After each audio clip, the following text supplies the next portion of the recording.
Все мы прекрасно знаем, насколько важно поддерживать здоровье легких, ведь от их состояния зависит наша способность дышать, а значит и сама жизнь. Однако не всегда мы осознаем, насколько хрупки наши легкие и как они подвержены различным заболеваниям. Что делать, если легкие начинают давать сбой, если нас мучает кашель, появляется одышка или даже возникают хронические заболевания? К счастью, природа в сочетании с достижениями науки предоставляет удивительные возможности для решения этих проблем.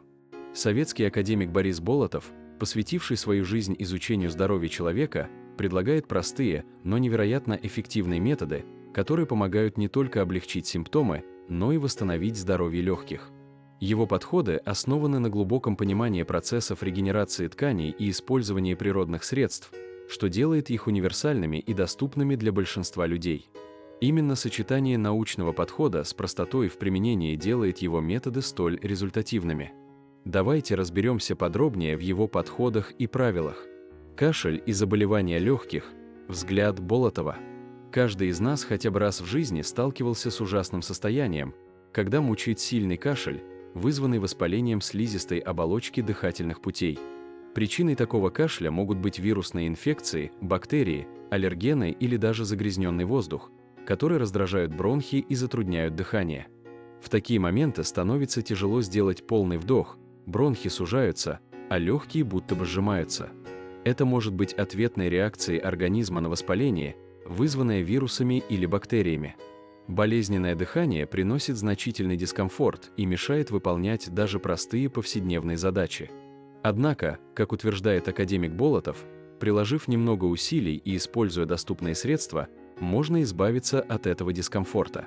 Если же речь идет о таких хронических заболеваниях, как хроническая обструктивная болезнь легких, хобл или астма, то предложенные методы помогут существенно облегчить состояние и улучшить качество жизни.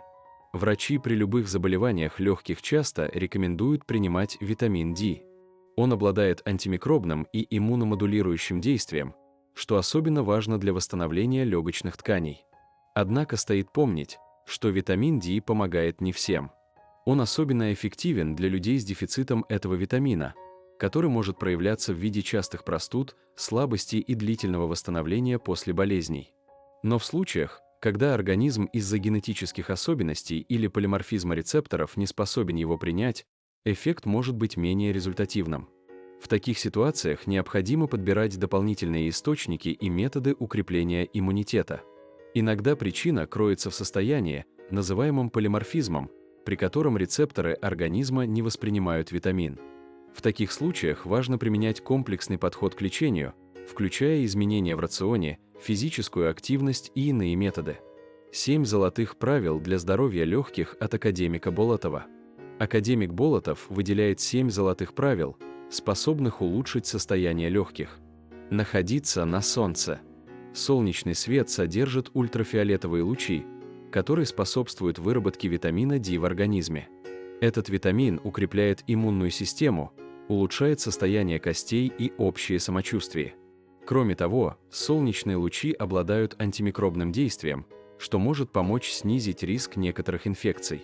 Однако важно помнить, что чрезмерное воздействие солнца может нанести вред коже, поэтому необходимо соблюдать баланс, чтобы получить пользу от солнечного света, не подвергаясь избыточному риску. Прогревание организма. Наилучший способ прогреваться – лежать в теплой ванне. Оптимальная температура воды должна составлять около 40 градусов по Цельсию, а продолжительность процедуры не превышать 15-20 минут. Эти параметры помогут расслабиться, улучшить кровообращение и избежать перегрева. Теплая вода расслабляет мышцы, улучшает кровообращение и способствует выведению токсинов. Вода прогревает тело глубже, чем сауна или баня, что особенно важно при заболеваниях легких. Главное условие – отсутствие высокой температуры тела, чтобы избежать ухудшения состояния. Регулярные теплые ванны могут стать не только терапевтической процедурой, но и способом расслабиться и снять напряжение после тяжелого дня. Использование натуральных средств. Академик Борис Болотов также подчеркивал важность применения природных компонентов в лечении кашля. Если вы страдаете от кашля, можно приготовить простое и эффективное средство. Взять стакан меда, Добавить 1 столовую ложку яблочного уксуса и 2 столовые ложки пищевого глицерина. Это средство принимают по чайной ложке несколько раз в день, а при сильном кашле – да и после каждого приема пищи. Такой рецепт рекомендовал и знаменитый доктор Джарвис, который считал его одним из лучших натуральных средств для облегчения кашля и снятия раздражения в горле. Мед смягчает оболочку, уксус помогает бороться с бактериями, а глицерин предотвращает пересыхание тканей.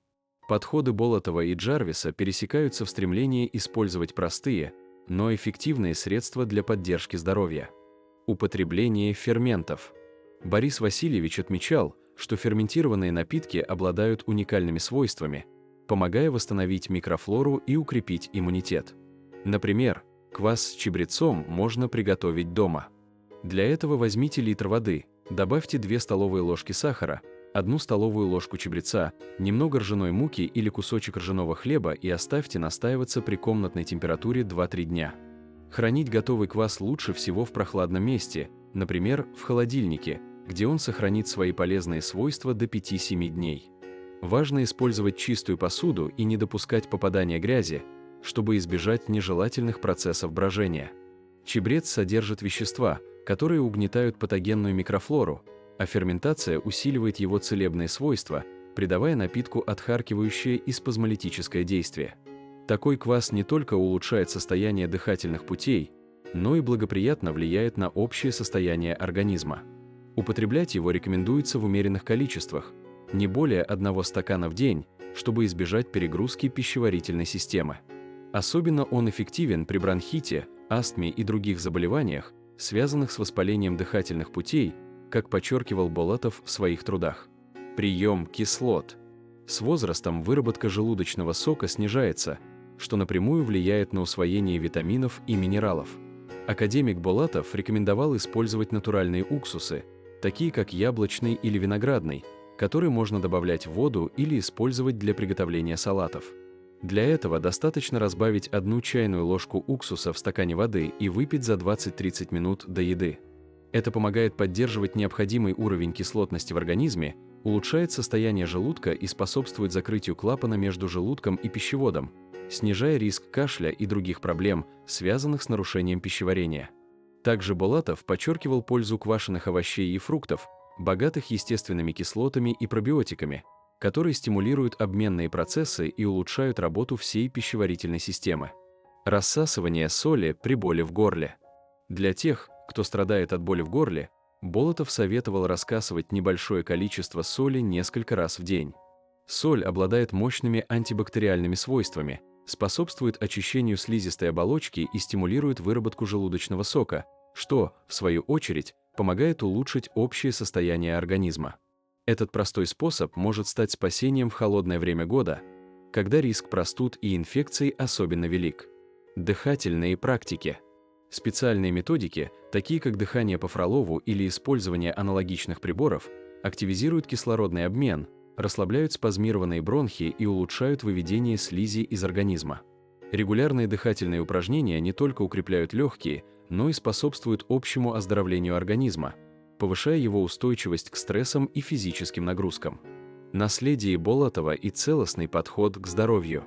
Академик Болотов оставил нам богатое наследие из более чем 400 научных трудов и изобретений. Среди его достижений – разработка ферментированных продуктов для восстановления микрофлоры и изобретение уникального метода регенерации тканей с использованием природных ферментов. Эти открытия стали основой для эффективных и доступных решений в сфере оздоровления. Его подход вдохновляет миллионы людей на заботу о своем здоровье. Все эти рекомендации работают именно как часть целостного подхода к здоровью. Именно такие простые, но научно обоснованные методы часто оказываются тем самым недостающим элементом в пазле нашего благополучия. Как отмечал сам Александр Леонидович, иногда самые неожиданные решения приносят наибольшую пользу. Друзья, благодарим за просмотр. Будем рады вашим комментариям. Подписывайтесь на наш канал, чтобы не пропустить новые выпуски, делитесь этим роликом с друзьями, чтобы вдохновить их на заботу о своем здоровье. Крепкого вам здоровья, ясного ума и бодрости на долгие годы. Пусть каждый день приносит вам легкость и радость.